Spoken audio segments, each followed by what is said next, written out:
Vous vous souvenez de cette circonstance où David, un jour rejeté, poursuivi, traqué, cherchant de l'aide, en envoya demander à quelqu'un qui avait en abondance de quoi le secourir.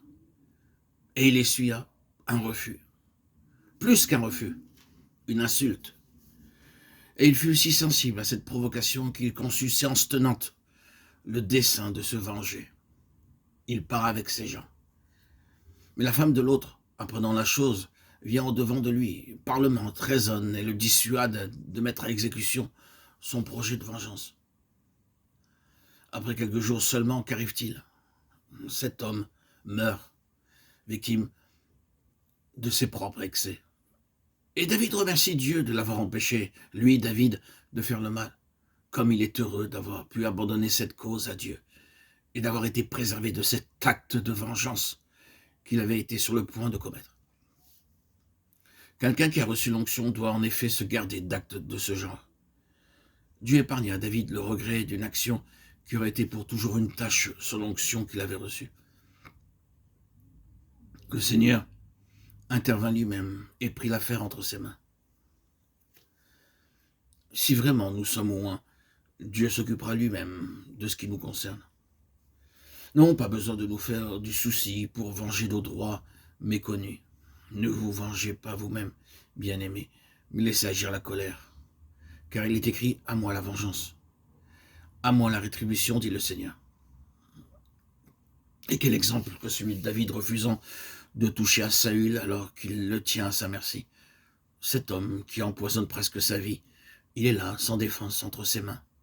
Un seul geste, et David serait débarrassé de son ennemi, juré. Mais non, que l'Éternel me garde de commettre contre mon Seigneur, loin de l'Éternel, une action telle. Ce sont là des choses qu'on ne peut pas faire quand on a reçu l'onction. Or tout cela est plein d'une signification profonde et jette une lumière bienfaisante sur la vraie nature de l'onction. Nous comprenons mieux pourquoi nous devons faire certaines expériences ici-bas pour devenir aptes au service qui nous attend. Se rendre coupable d'un acte de vengeance parce que quelqu'un ou quelque chose s'est mis à la traverse de nos désirs personnels. C'est très humain, sans doute. Mais comment pouvons-nous envisager de régner moralement et spirituellement si nous nous laissons aller à de telles faiblesses?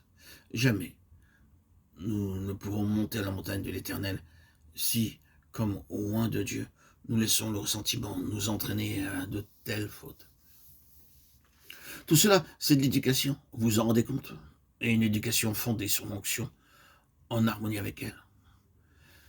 Nous pourrions passer ainsi en revue la vie de David, et nous veillons qu'à tout moment Dieu s'emploie à préparer son serviteur en raison de l'onction qu'il lui a conférée. Nous veillons notamment que même cette période sombre que David a dû traverser était dans la pensée de Dieu un des éléments essentiels de la préparation au trône. Elle touchait de très près au but de l'onction. Dans des moments difficiles comme cela, dans ces heures sombres, ou même ceux que Dieu a oint font comme David l'expérience de la souffrance, voient le vide se faire autour d'eux, se sentent mis à l'index, ou sont même positivement rejetés par les hommes. N'oublions pas que tout cela fait partie de notre formation, de notre discipline, de notre instruction. Sans doute, est-ce une chose plus facile à énoncer quand on en fait la théorie qu'à accepter tacitement quand elles font directement sur nous.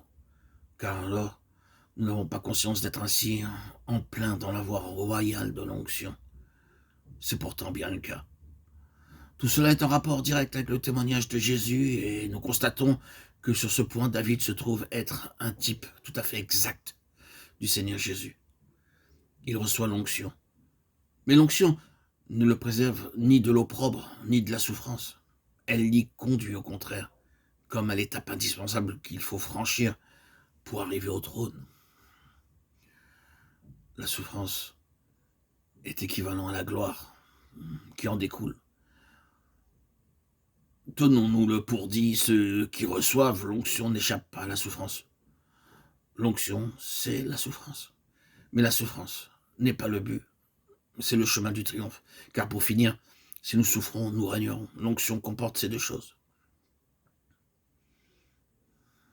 L'onction est immédiatement suivie d'une violente réaction du monde des ténèbres et, secondement, elle marque le point de départ de toute une période de préparation, d'éducation et d'entraînement en vue de l'objectif pour lequel l'onction a été donnée. Frères et sœurs en Christ, bien-aimés, chers amis, que Dieu nous aide à tirer profit de ces choses et qu'il en résulte pour nous une intelligence plus claire de notre vocation en Christ et un encouragement à entrer dans la plénitude du témoignage.